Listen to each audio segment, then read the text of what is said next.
Hello friends, welcome back. मैं हूं विनय सिंह और इस वीडियो में हम पढ़ने वाले हैं जावा स्क्रिप्ट के कंडीशनल स्टेटमेंट इफ के बारे में। ठीक है। इफ एक कंडीशनल स्टेटमेंट है, कंडीशन के अकॉर्डिंग काम करता है और लगभग हर प्रोग्रामिंग लैंग्वेज में ये अवेलेबल है। जावा स्क्रिप्ट में भी है। इसका सिंटेक्स हम देखते हैं कैसा होता है। इफ कंडीशन के लिए आपको लिखना होता है इफ, एक रिजर्व कीवर्ड है, देन पैरेंथेसिस, उसके बाद आपको यहाँ पर कंडीशन लिखनी होती है जिसे आप चेक करना चाहते हैं अपनी स्क्रिप्ट में। देन कर्ली ब्रैकेट के अंदर आपको यहाँ पर लिखना होता है कोड ब्लॉक। ठीक है। ये होता है इफ कंडीशनल स्टेटमेंट का बेसिक सिंटेक्स। इफ का मतलब होता है अगर, और कंडीशन जिसे चेक करना है। इफ मतलब अगर दिस कंडीशन इज ट्रू, अगर ये कंडीशन ट्रू है, सही है, तो रन दिस कोड ब्लॉक। यहाँ पर कर्ली ब्रैकेट के अंदर आप जो कोड ब्लॉक लिखेंगे, कोड स्टेटमेंट्स लिखेंगे, वो रन होना चाहिए।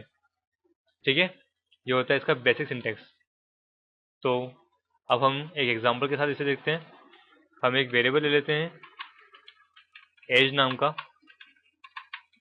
जिसमें हम यूजर से ही एज इंटर कराते हैं। ParseInt prompt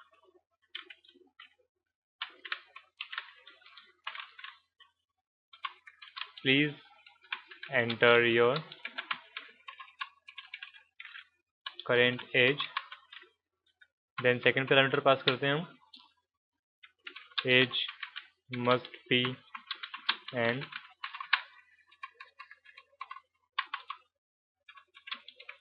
integer value. ठीक है। नाउ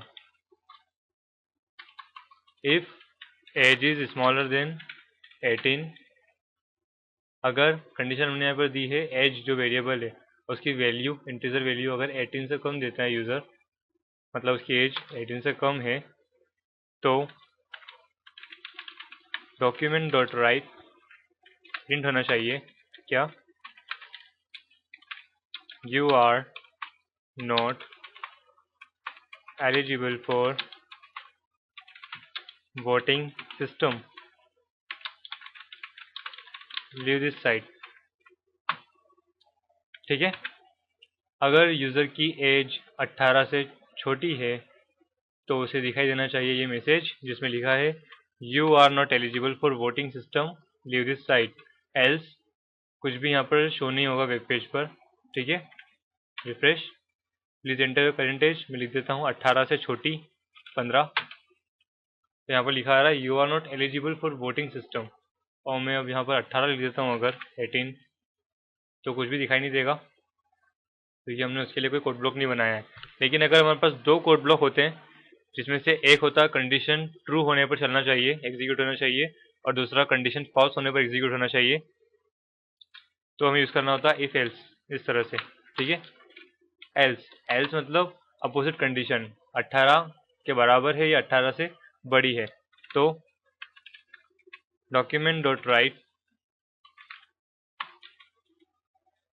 अब हम स्वागत करते हैं यूज़र का, क्योंकि यूज़र 18 के बराबर है या 18 से बड़ा है, तो document dot write big and bold, bold and big,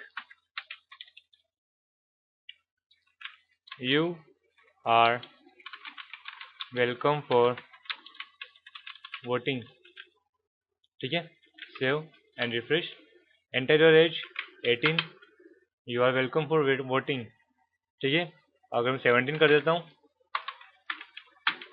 तो you are not eligible for voting system. ठीक है। इस तरह आप कोई भी कंडीशन दे सकते हैं। हम नंबर्स का भी ऐसा कर सकते हैं। यहाँ पर हम एक और वेरिएबल निकाल लेते हैं, इंसर्ट करते हैं, इसका नाम दे देते हैं ए, इसका नाम दे देते हैं B. Then please enter your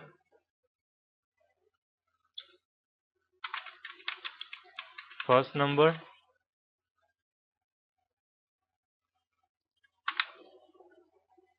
ठीक है। Please enter your second number. Okay. Now if a is greater than b, document.write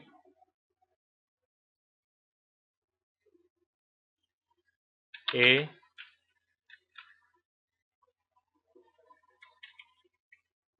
is greater number, ठीक है, या फिर b इज ग्रेटर नंबर, ठीक है। इक्वल टू वाला हमने नहीं बनाया अभी, इक्वल टू के लिए हमने थर्ड कंडीशन लगानी होगी। हम पहला नंबर इंसर्ट करते हैं 5, दूसरा करते हैं 6, b की वैल्यू 6, तो 6 इज ग्रेटर नंबर, ठीक है। फिर से रिफ्रेश करते हैं, 100, 95, 100 इज ग्रेटर नंबर। सो इस तरह आप इफ एंड एल्स का यूज़ कर सकते हैं कंडीशनल स्टेटमेंट में। कंडीशन के अकॉर्डिंग आप कोड ब्लॉक को एंड कोड स्टेटमेंट को एग्जीक्यूट करा सकते हैं। ये काफ़ी आसान से उदाहरण थे, आसानी से समझाने के लिए। आप चाहे तो अपने अकॉर्डिंग कॉम्प्लिकेटेड एग्जाम्पल भी बनाकर ट्राई कर सकते हैं। ओके, सो नेक्स्ट वीडियो में देखते हैं हम, अगर हमारे पास 2 से ज़्यादा कंडीशन होती तो उनके अकॉर्डिंग हम किस तरह से कोड एग्जीक्यूट कराते इफ एल्स कंडीशन का यूज़ करके, ठीक है। So keep practice, see you next video, bye bye.